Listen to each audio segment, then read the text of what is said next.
بسم اللہ الرحمن الرحیم۔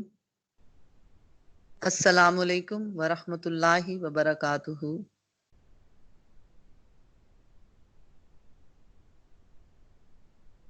زندگی کے جائز ناجائز تقاضے اس حد تک بڑھ چکے ہیں کہ انسان بے بسی اور بے چارگی کے عالم میں اندر سے ٹوٹ رہا ہے۔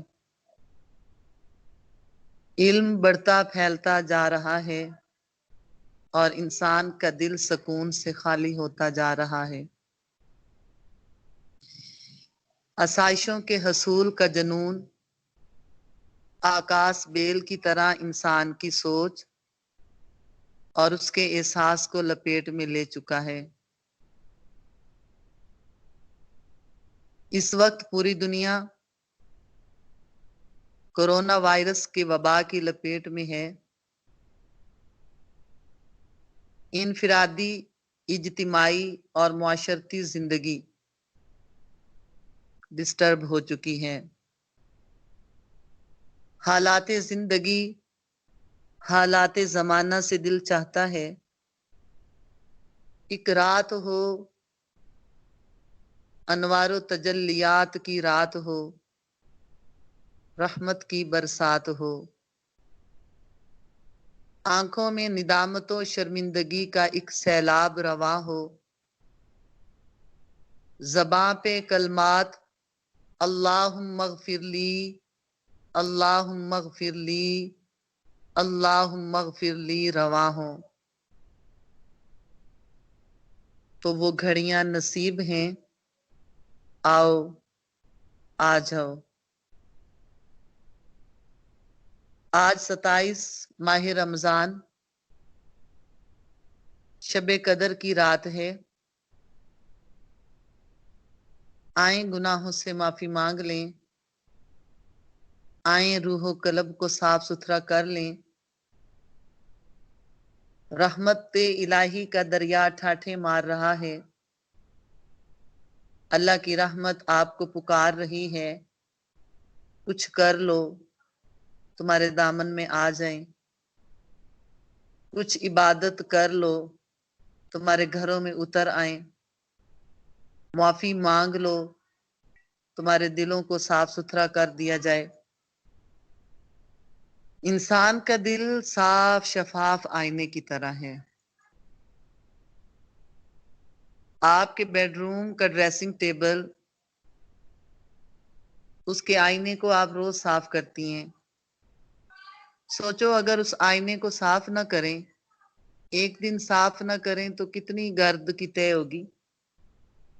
ایک ہفتہ صاف نہ کریں، ایک ماہ صاف نہ کریں، ایک سال صاف نہ کریں تو کیا حال ہوگا، اس پہ گرد کی کتنی طے ہو جائے گی۔ اسی طرح دل کا آئینہ غبار سے دھندلا ہو جاتا ہے۔ گناہ دل کا غبار ہیں، گناہ دل کے آئینے کو دھندلا کر دیتے ہیں، اس پر گرد کی طے چڑھ جاتی ہے۔ قلب کا قالب سے گہرا تعلق ہے، جیسے جڑ کا شاخوں سے۔ اس لیے گناہ جسم کرتا ہے، دل سے آ جاتا ہے۔ دیکھیں غم اور فکر دل کو ہوتا ہے، کوئی روگ دل کو لگ جاتا ہے، جسم دبلا پتلا ہو جاتا ہے، چہرہ زرد اور پیلا پڑ جاتا ہے۔ اسی طرح جسم کو صاف رکھنا، غسل کرنا، باوضو رہنا، صحت مند ہواؤں فضاؤں میں رہنا، اس سے دل کو شفا، سکون نصیب ہوتا ہے۔ آج کی رات بخشش کی رات ہے، معافی مانگنے کی رات ہے۔ آپ کی استغفار سے، نیک اعمال سے اللہ پاک آپ کو 4 انعام فرماتا ہے جو قرآن پاک سے ثابت ہیں۔ نوح علیہ السلام نے 2 رکوع دعا مانگی اور یہاں سے لمبی دعا مانگنا ثابت ہوا۔ آپ نے دعا مانگنے کے دوران فرمایا، میرے مولا، میں نے اپنی امت سے کہا فَقُلْتُ اسْتَغْفِرُوا رَبَّكُمْ إِنَّهُ كَانَ غَفَّارًا، میں نے کہا میری امت گناہ بخشوا لو، اپنے رب سے معافی مانگ لو۔ تمہاری معافی مانگنے پر وہ پہلا کام کیا فرمائے گا؟ اِنَّهُ كَانَ غَفَّارًا، بے شک وہ بڑا معاف کرنے والا ہے، تمہیں معاف کر دے گا۔ یرسل السماء علیکم مدرارا، آسمان سے موسلا دھار بارش برسا دے گا۔ وَيُمْدِدْكُمْ بِأَمْوَالٍ وَبَنِينَ وَيَجْعَلْ لَكُمْ أَنْهَارًا، تمہارے مال میں اضافہ فرمائے گا، تمہارے بیٹوں میں اضافہ فرمائے گا، تمہارے علاقوں میں نہروں کو جاری کر دے گا۔ 4 انعام قرآن پاک سے ثابت ہیں، ایک معافی مانگنے پر، سچے دل سے معافی مانگنے پر۔ الہی مجھے معاف کر دے، اول آخر ظاہر باطن چھوٹے بڑے گناہوں کو معاف کر دے، ایک معافی مانگنے پر 4 انعام قرآن پاک سے ثابت ہیں۔ یہاں ایک بات اور دھیان رکھنے والی ہے، مسلسل گناہ بغیر توبہ کے، کیونکہ کچھ لوگ ہیں گناہ کرتے ہیں پھر ندامت کے آنسو بہا لیتے ہیں، وہ بھی خوش نصیب ہیں جو توبہ کر لیتے ہیں، جو استغفار کر لیتے ہیں، کچھ 8 دن بعد نماز جمعہ ادا کر لیتے ہیں، کچھ 1 سال کے بعد ماہ رمضان کے روزے رکھ کر نماز تراویح، عبادات، شب قدر، اعتکاف کے ذریعے گناہوں کی بخشش کروا لیتے ہیں، پھر گناہ کرنے شروع کر دیتے ہیں، پھر معافی مانگ لیتے ہیں، پھر گناہ کر لیتے ہیں، معافی مانگ لیتے ہیں۔ تو وہ دونوں چیزیں چل رہی ہیں، معافی بھی مانگ لیتے ہیں، تھوڑا عرصہ ٹھہرے رہتے ہیں، پھر گناہ کرنا شروع کر دیتے ہیں۔ کچھ ایسے ہیں جن کو نماز سرے سے یاد ہی نہیں، انہوں نے زندگی میں مسجد کی طرف رخ ہی نہیں کیا، وہ سال بعد بھی نہ نکلے گھروں سے اللہ کے گھر میں، وہ 1 ماہ بعد بھی نہ نکلے، ان کو حالات زندگی وہاں تک لے کے ہی نہیں آئے۔ یعنی عادی مجرم انسان، وہ لوگ جو عادی مجرم بن گئے، اس وقت دل غبار آلود نہیں، زنگ آلود اور سیاہی مائل ہو جاتے ہیں۔ حدیث مبارکہ ہے، دل کو صاف کرنے، دل کو مانجنے کی 3 چیزیں ہیں، قرآن پاک کی تلاوت، ذکر اللہ اور استغفار۔ بعد اوقات یہ تینوں نیک اعمال بھی دلوں کی سیاہی اور زنگ کو صاف نہیں کرتے۔ تن میلا، من میلا، گناہوں پہ سیاہی، گناہوں کی سیاہی دل پر، روح علائشوں میں اٹک گئی، اٹی پڑی ہے، اس وقت اہل نظر کے نظر کی ضرورت ہے، کسی مرد کامل کی ضرورت ہے جس کی صحبت میں رہ کر انسان گناہوں کو چھوڑے اور نیک اعمال کرنے والا بن جائے۔ بہرحال آ جائیں، آ جائیں، واپس آ جائیں، نہ جانے پھر شب قدر نصیب ہو یا نہ ہو۔ توبو اللہ، واپس آ جاؤ، پلٹا کھا لو، اللہ کے حضور آ جاؤ۔ استغفار اور توبہ میں تھوڑا فرق ہے، یہ بھی آپ سمجھ لیں۔ توبہ کا مطلب ہے رجوع کرنا، پلٹا کھانا، واپس آنا، لوٹ آنا، نادم شرمندہ ہو کر واپس آ جانا۔ جیسے ماں سے بیٹا ناراض ہو گیا، ماں دروازے پر آ کر بیٹے کا انتظار کرتی ہے، میرا بیٹا ابھی بھی واپس آ جائے گا، ابھی بھی آ جائے گا، اور بیٹا جاتے جاتے واپس مڑ کر دیکھے ماں کھڑی ہے اور پلٹ آئے، ندامت اور شرمندگی کے آنسوؤں کے ساتھ اس کا پلٹ آنا، اس کو توبہ کہتے ہیں۔ تو اللہ کے بندے اسی طرح اندھا دھند بھاگے جا رہے ہیں، بہکے جا رہے ہیں، دنیا کی زیب و زینت میں پھنسے جا رہے ہیں، شیطان نے خوبصورت سا جال بنا دیا ہے، اس دنیا کو خوبصورت کر دیا ہے، اس میں پھنسے دھنسے جا رہے ہیں اس دلدل میں، اور جب واپس پلٹ آتے ہیں، اللہ کی طرف رجوع کر لیتے ہیں، شرمندہ ہو جاتے ہیں، معافی مانگ لیتے ہیں، اس وقت واپس آنا کہتے ہیں توبہ کرنا۔ بندے کی بھی توبہ ہوتی ہے اور اللہ بھی توبہ کرتا ہے۔ بندے کی توبہ گناہوں سے پلٹا کھانا، گناہوں سے توبہ کرنا، اور اللہ کی توبہ بندے پر نظر کرم، نظر رحمت، نظر بخشش ڈالنا۔ تو پلٹا کھانا، واپس آنا توبہ ہو گیا، اور اس دوران ندامت، شرمندگی ہو گئی۔ اب آئندہ گناہ نہ کرنے کا جو پختہ عہد ہوتا ہے اس کو استغفار بولتے ہیں۔ استغفر اللہ، استغفر اللہ، استغفر اللہ، یعنی اس کا مطلب آئندہ گناہ نہ کرنے کا پختہ وعدہ۔ اور جب یہ استغفار ہو جائے تو استغفار کا مطلب ہے چھپانا۔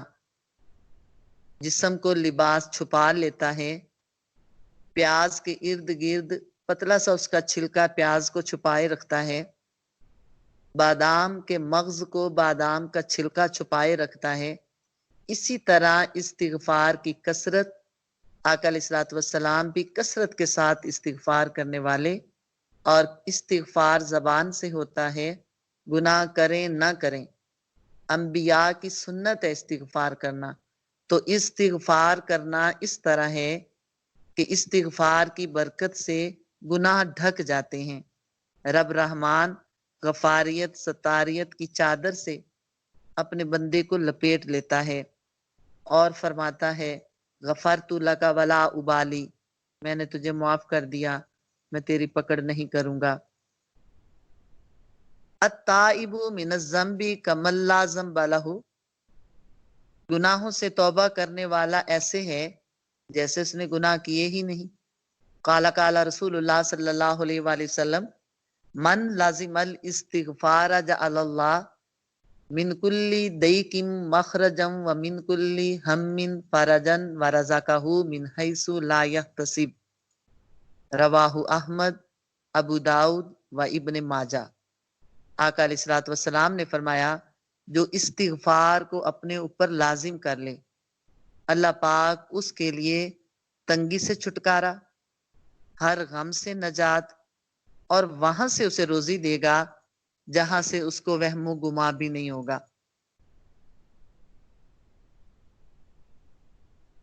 آج کی رات کی عبادت کو فضیلت حاصل ہے، 1000 سال عبادت کرتے رہیں، 1000 سال تک جہاد کرتے رہیں، 1000 سال تک روزے رکھتے رہیں، تو 1000 مہینے کے بعد جو اجر ملے گا وہ ایک رات، شب قدر کی رات، آج کی رات آپ کو نصیب ہو سکتا ہے۔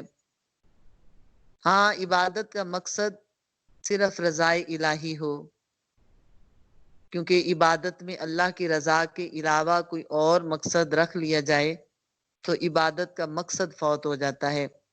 ایسی عبادت کا اللہ کے ہاں کوئی اجر نہیں، اور عبادت میں ریاکاری سے بھی پرہیز کرنا چاہیے۔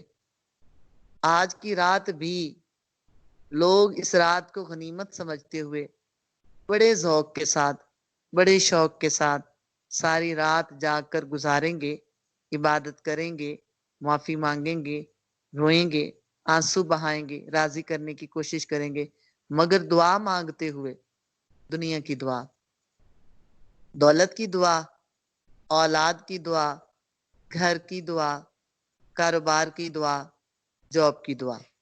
یہ دعائیں منع نہیں ہیں، مگر ایک بات یاد رکھنا، محبت الہی کا تقاضا ہے ہم اللہ سے اللہ کا قرب مانگیں، اس کا عرفان، اس کی پہچان، اس کی محبت کو مانگیں، اور آقا علیہ الصلوۃ والسلام کا عشق مانگیں۔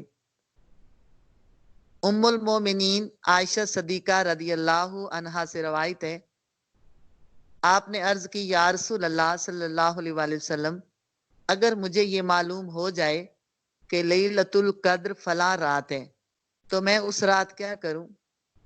آپ نے فرمایا یہ دعا پڑھنا، اللہم انکا عفو تحب العفو فاعف عنی، اللہم انکا عفو تحب العفو فاعف عنی۔ ترمذی شریف کی روایت۔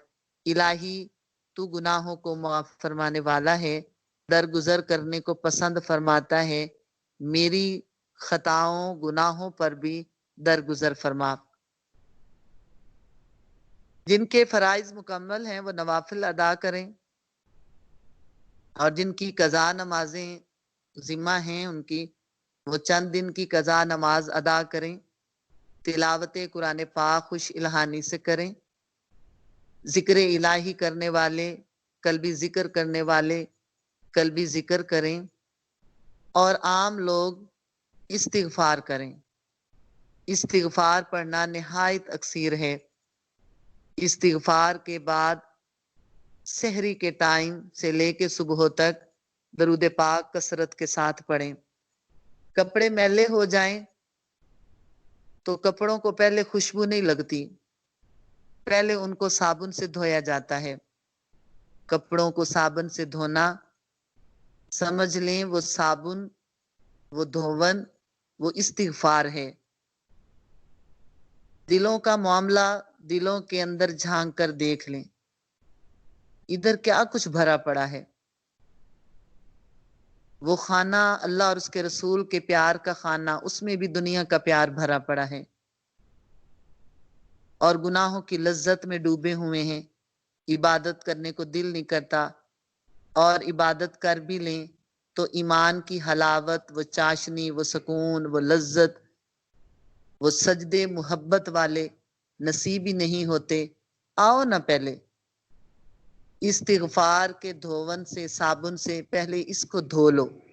من میلا ہو گیا، تن میلا ہو گیا، دل میلا ہو گیا، روح میلی ہو گئی، ان کو صاف کر لیں پہلے۔